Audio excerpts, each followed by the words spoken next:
DSM-5 में एक अपेक्षाकृत नई श्रेणी है जिसे विघटनकारी, आवेग नियंत्रण और आचरण विकार कहा जाता है, या संक्षेप में DIC। पहले इन 3 श्रेणियों को विभिन्न वर्गों में आयोजित किया गया है।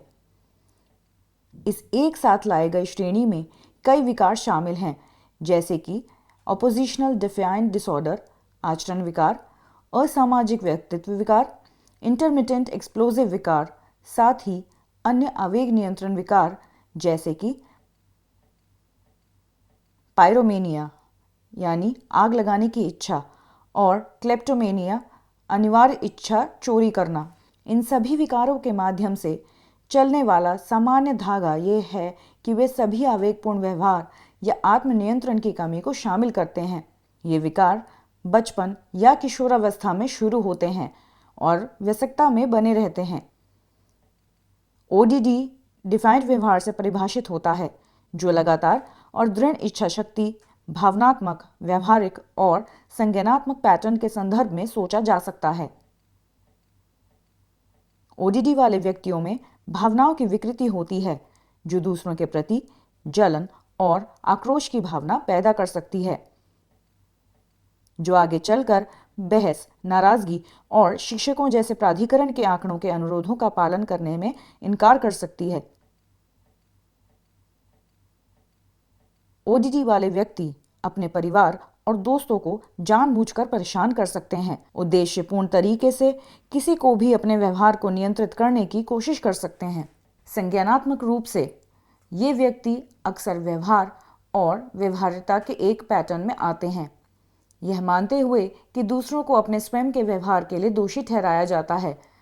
ODD के मानदंड को पूरा करने के लिए ये भावनात्मक, व्यवहारिक और संज्ञानात्मक पैटर्न कम से कम 6 महीने तक चलना चाहिए और परिवार, स्कूल और अन्य सामाजिक बातचीत में हस्तक्षेप करना चाहिए। आचरण विकार में एक प्रमुख अतिरिक्त विशेषता के साथ ऑपोजिशनल डिफाइंड विकार के साथ बहुत अधिक ओवरलैप है। लोगों और जानवरों के प्रति आक्रामक व्यवहार।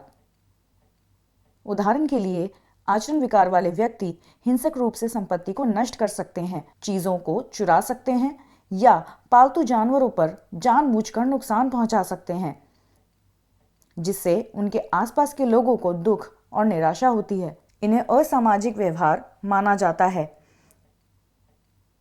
क्योंकि वे सामाजिक मानदंडों की सीमाओं को पूरी तरह से तोड़ देते हैं। आचरण विकार के 2 मुख्य प्रकार हैं। बचपन में शुरू होने वाला, जहां असामान्य व्यवहार 10 वर्ष की आयु से पहले शुरू होते हैं, और किशोरों में शुरुआत 10 वर्ष की आयु के बीच होते हैं या 18 की उम्र में होते हैं। आमतौर पर पहले लक्षण अधिक गंभीर व्यवहार की समस्याएं हैं। ठीक है, असामाजिक व्यक्तित्व विकार में लोग नैतिक मूल्यों और सामाजिक मानदंडों की अवहेलना करते हैं। उनमें थोड़ी सहानुभूति। असामाजिक व्यक्तित्व विकार वाले लोग नैतिक मूल्यों और सामाजिक मानदंडों की अवहेलना करते हैं। उनमें थोड़ी सहानुभूति होती है और वे खराब आवेग नियंत्रण का प्रदर्शन करते हैं। यह संयोजन उन्हें दूसरों को चोट पहुंचाने के लिए तैयार करता है यदि यह उनकी मदद करता है, जिससे उन्हें आक्रामक और गैर कानूनी व्यवहार का खतरा होता है। कभी कभी उन्हें सोशियोपैथ या मनोरोगी का नाम भी दिया जाता है। इस विकार वाले व्यक्तियों की आबादी जेल में अधिक मात्रा में मिलती है और नशीले पदार्थ का उपयोग भी बढ़ जाता है। यह व्यक्ति आमतौर पर पछतावा या अपराध बोध दिखाने में विफल रहते हैं।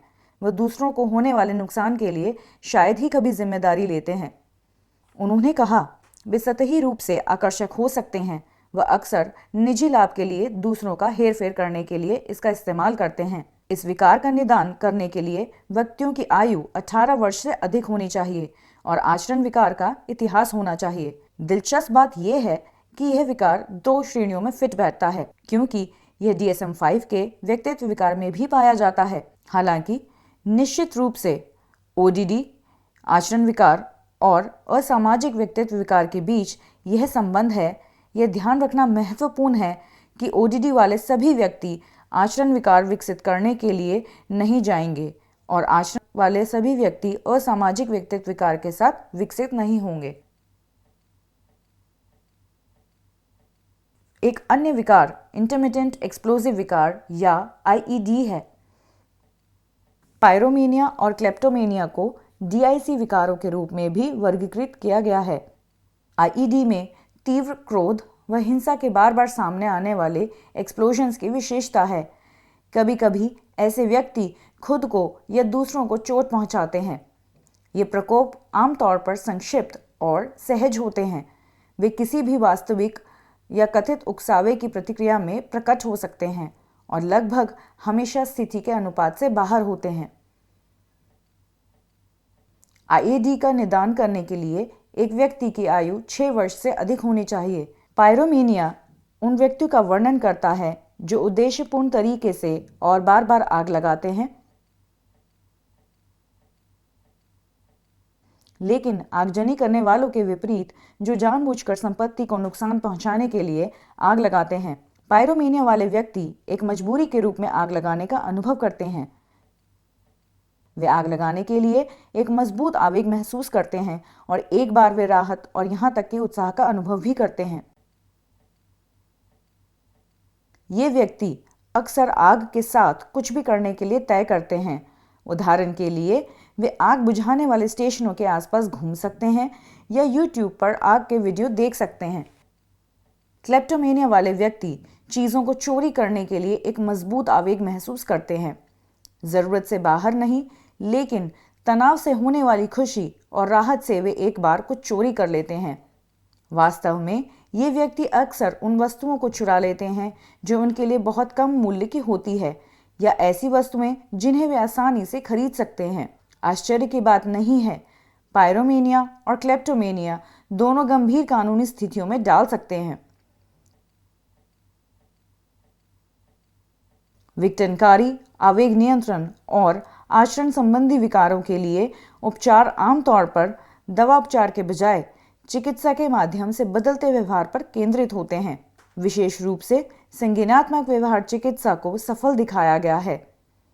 सामाजिक कौशल प्रशिक्षण और साथ ही क्रोध प्रबंधन भी डीआईसी विकारों में देखे गए कुछ समस्याग्रस्त व्यवहारों को कम करने में मददगार है। अंत में माता पिता प्रबंधन प्रशिक्षण माता पिता को कैसे जवाब देना सिखाएं, यह भी बहुत प्रभावी हो सकता है।